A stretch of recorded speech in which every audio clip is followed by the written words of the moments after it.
Bismillahirrahmanirrahim. Assalamualaikum warahmatullahi wabarakatuh.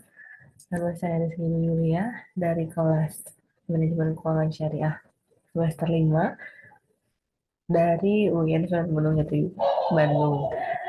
Pada video ini saya akan membahas mengenai cara untuk tutorial untuk membuat regresi data panel menggunakan eViews.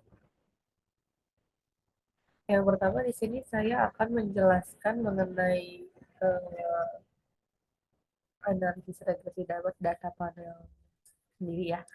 Nah, di mana analisis regresi data panel itu merupakan analisa data yang merupakan gabungan dari analisa data cross section dan time series. Jadi setiap unit dan waktunya itu mereka digabungkan dan jadilah regresi data panel.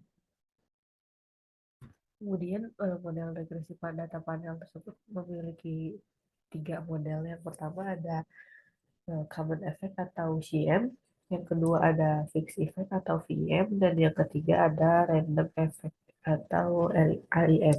Nah, dari masing-masing model uji eh, tiga ini tuh memiliki pengertiannya masing-masing. Nah, untuk yang common effect atau CM ini dia model itu menggunakan antara waktu dan individunya.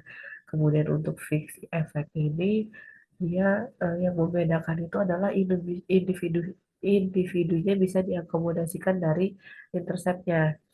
Nah, yang terakhir yaitu ada random effect atau RIM. Nah, ini merupakan hubungan dari time series dan clock session tersebut. Kemudian metodenya di sini ada tiga metode. Yang pertama ada metode menggunakan Chow test, yang kedua ada Hausman test, dan yang ketiga ada language multiplier test. Oke, untuk yang Chow test di sini eh, ada interpretasinya sendiri ya. Jika hasil probabilitas lebih dari 0,05, maka data tersebut termasuk ke dalam data CM. Begitupun sebaliknya, jika hasil probabilitas kurang dari 0,05, maka data tersebut masuk ke dalam FIM. Kemudian untuk yang Hussman test, jika hasil probabilitasnya lebih dari 0,05, maka termasuk ke dalam model RIM. Lalu jika hasil probabilitasnya kurang dari 0,05, maka termasuk ke dalam model FIM. Kemudian terakhir yaitu language multiplier test.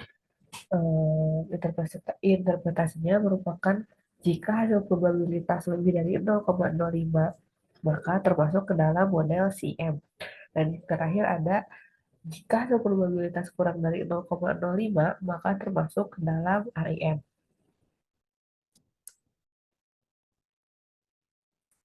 Mungkin mengenai gambaran dari regresi data panel dicukupkan sekian. Selanjutnya langsung saja kita ke tutorial eh, menggunakan di software eViews. Di sini saya menggunakan versi 12 ya, yang versi untuk student.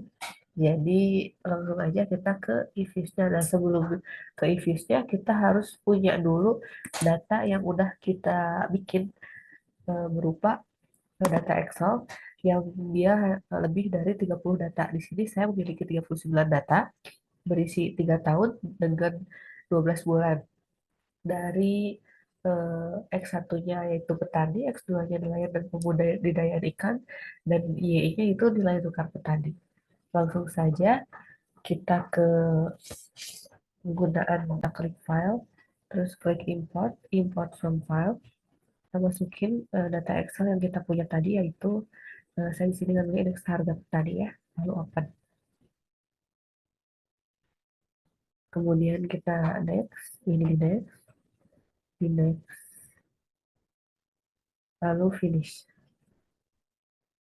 Ini kita klik yes, oke. Nah, ini udah munculnya tadi dari beberapa kolom yang udah saya tandai, yaitu X1, X2, dan Y. Kita ganti aja langsung Ini jadi X1,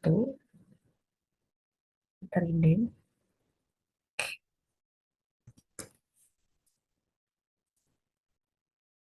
Kemudian ini jadi X2.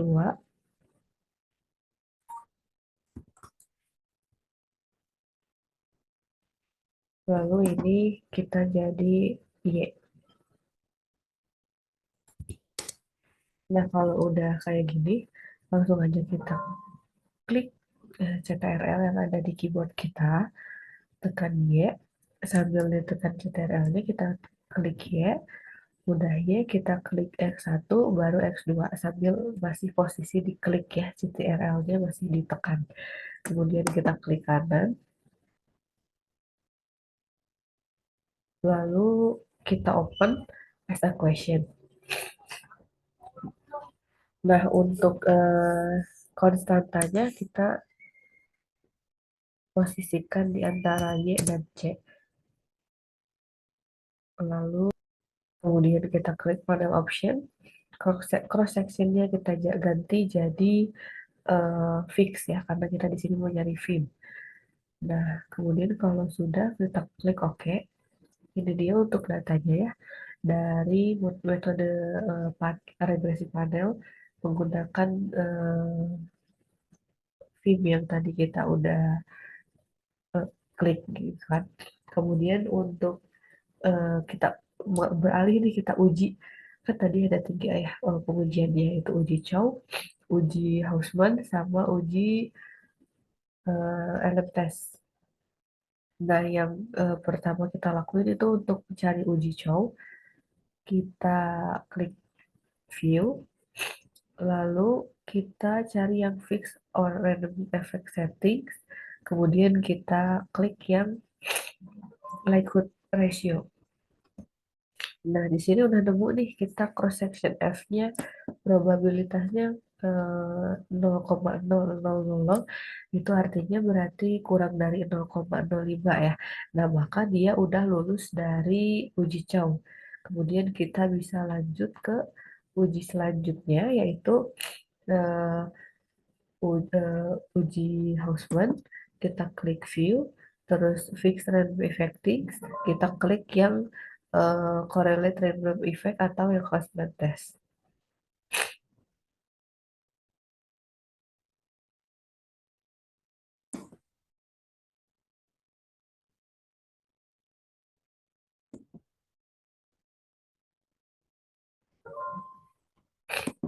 Sebelumnya untuk ke pindah uji dari uji jauh ke uji Hausman, kita pilih estimate dulu, kita ganti panel optionnya, yang tadinya fix kita ganti jadi random, lalu klik OK. Nah, udah kita nemu datanya, kita klik view, fix random effect testing, dan kita klik yang Hausman test. Nah, udah kita ketemu nih probabilitasnya 0,7840. Artinya di sini dia lebih dari 0,05 ya. Nah, apabila probabilitasnya kurang dari 0,05, maka tidak perlu nih lanjut ke uji yang selanjutnya. Tapi karena kita di sini punya probabilitas yang lebih dari 0,05, maka kita eh, lanjut ke uji yang terakhir, yaitu uji LM test atau language multiplier test.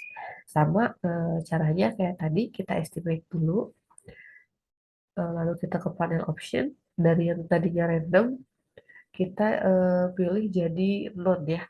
Yang pertama tadi uji Chow kita pilih fix, yang untuk uji Hausman kita pilih random, dan yang sekarang uji LM test kita pilih yang non. Kalau udah kita klik OK. Sama kayak tadi, kita klik view, lalu fix random effect setting, dan pilih yang Lagrange multiplier. Nah, kita di sini udah dapat nih datanya. Di sini untuk nyari apakah signifikan atau tidak, kita eh, tandainnya yang di Birch-Pagan. Nah, di sini dia punya nilainya, kan tadi itu signifikansi dari eh, signifikansi dari uji RMTS tuh 0,05 ya.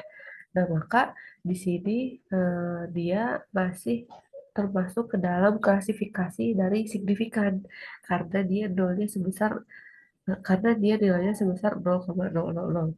Dan kalau udah, maka dapat disimpulkan bahwa dia lolos dari uji elementasi ini. Nah, kalau untuk tutorialnya sudah selesai, semoga dapat dimengerti. Selanjutnya kita pindah ke interpretasinya yang tadi yang menurut beberapa model tadi ya dapat disimpulkan ya sama yang sudah kita tes. Kita interpretasikan kesimpulannya dari data yang udah kita tes. Hasil probabilitas yang kesimpulannya dari data yang udah kita tes, hasil probabilitas yang kita miliki kurang dari 0,05 yang tadi uji Chow. Dia kan probabilitasnya sebesar 0,0000. Nah, maka dia termasuk ke dalam model FIM. Nah, untuk yang metode kedua, Houseman test, dia lebih dari 0,05. Tadi itu nilainya 0,7 sekian ya. Nah, jadi dia termasuk ke dalam model RIM. Selanjutnya yang terakhir yang barusan kita uji yaitu metode LM test atau language multiplier test. Dia hasilnya kurang dari 0,005 yaitu sebesar 0,0000. Bisa dilihat dari eh, bagian yang tadi tuh branch, bisa dilihatnya dari bagian yang branch pagan itu dia nilainya 0,000. Maka interpretasinya dari uji yang sudah saya lakukan tadi, mereka cocoknya menggunakan metode RIM ya, karena RIM lebih mendominasi daripada FIM. Dari 3 uji data, hasilnya 2 mendapatkan RIM dan 1 lagi mendapat FIM. Maka kita cari yang paling sering muncul yaitu RIM. Karena tadi model yang digunakan itu model RIM ya, Random Effect Models. Nah, berarti kita langsung cari aja di eViews-nya. Kita eh, balik lagi ke yang tadi, kita close aja yang awalnya yang tadi kita udah kerjain. Kita klik CTRL, klik Y-nya, klik X1 dan klik X2. Kita klik Y, X1 dan X2. Nah, caranya sama kayak yang tadi kita eh, lakuin 3 uji tadi. Kita klik open as equation, kita ganti panel optionnya jadi random ya, karena kan tadi kita udah nemu si model yang kita gunakan itu model RIM. Lalu kita klik OK, delete untitled equation, kita klik yes. Nah, kita nemu nih di statistik dan probabilitas dari variabel yang udah kita punya dari mulai konstanta X1 dan X2. Nah, untuk selanjutnya yaitu kita interpretasikan bahwa X1 nilai di statistiknya sebesar 11,91671 dengan probabilitasnya 0,000. Yang X2 juga sama, T statistiknya dia sebesar negatif 5,20256 sekian dengan probabilitasnya 0,000 yang artinya dia kurang dari 0,05. Maka berpengaruh signifikan terhadap Y. Kemudian untuk konstantanya atau faktor lainnya sama, dia kurang dari 0,05, maka berpengaruh signifikan terhadap Y. Kemudian dapat kita simpulkan bahwa RIM ini merupakan teknik yang tepat untuk menganalisis regresi panel pada data yang saya miliki, untuk kemudian diinterpretasikan pada skripsi atau proposal yang kita eh, bikin gitu ya.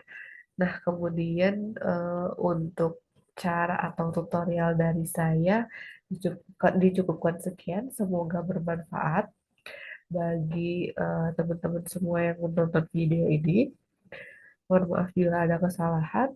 Wabillahi taufiq wal hidayah. Wassalamualaikum warahmatullahi wabarakatuh.